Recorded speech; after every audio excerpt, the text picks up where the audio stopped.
અમને ઓળખો છો મિત્રો? આજે આપણા તૃપ્તિ મેડમ છે, મારા વાઈફ, મારા લવલી વાઈફ. અને મારા લવલી વાઈફને છે ને આવો શોખ છે સ્ટ્રીટ ફૂડનો અલગ જ. એટલે અમે આવ્યા છીએ અહીંયા ઢોસો ખાવા માટે ગુલાબનગર. કેમ કે એમને જે ઢોસો ખાવો તો એ જગ્યા આજે બંધ હતી, એટલે મેં કીધું લાવો આજે તમને અહીંયા ઢોસો ચખાડું ગુલાબનગરમાં. તો અહીંયા બેઠા બેઠા સ્ટ્રીટ ફૂડનો આનંદ લઈએ છીએ. હવે જોવાની વાત એવી છે કે હું કદાચ એને કોઈ મોટી હોટલમાં ક્યાં લઈ જાઉં ને તો એને ન ભાવે, એને મજા ન આવે. પણ હું એને જો આમ લઈ જાઉં ને કે જ્યાં રોડનો આખો વ્યૂ મળતો હોય, ગાડીઓ આવતી જતી હોય અને તૃપ્તિ બેસીને ખાતી હોય મસ્ત, તો એને મજા આવે, આનંદ આવે અનેરો. એટલે આ જે છે ને સિમ્પ્લિસિટી, કે જેદી અમે એક દી અમીર માણસ બની ગયા તેદી અમે ક્યાંક તમને જો આવી રીતે રોડ ઉપર બેઠા બેઠા ખાતા દેખાઈ જઈએ તો આશ્ચર્યચકિત ન થતા. કેમ કે આ તૃપ્તિના લીધે છે બધું. બાકી મને જરાય શોખ નથી. મને શોખ છે કે અમે 5 સ્ટાર હોટલમાં જ બેઠા હોય, રોડ ઉપરનો જરાય મને ક્રેઝ નથી. પણ આને જુઓ, આનું મોઢું જુઓ, કેવી મજા આવે છે ને કેવી મજા આવે છે. પણ જોતો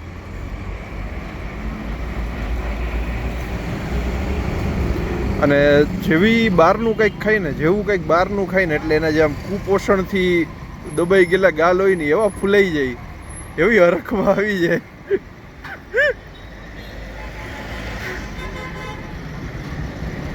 અને હજી મને એવું લાગતું જ નથી કે આ અમારા લગ્ન થઈ ગયા હોય. અમારી ગર્લફ્રેન્ડ હોય ને એને જમાડવા લઈ આવ્યો ને એવું લાગે મને. રાતે ભૂખી થઈ હોય ને મને કીધું હોય કે હાલો લઈ જાવ ક્યાંક, અને હું એને લઈ આવ્યો હોઉં ને એવું લાગે અહીંયા.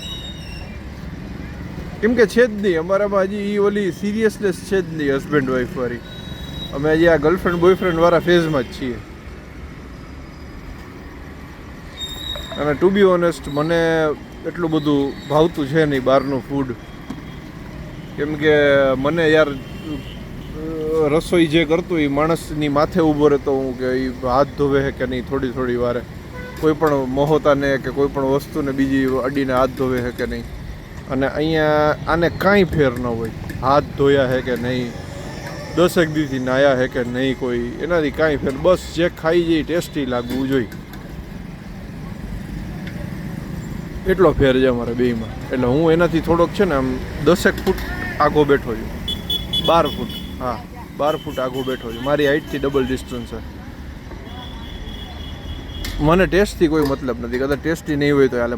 મને જોઈએ હાઇજીનિક હોવું જોઈએ ફૂડ.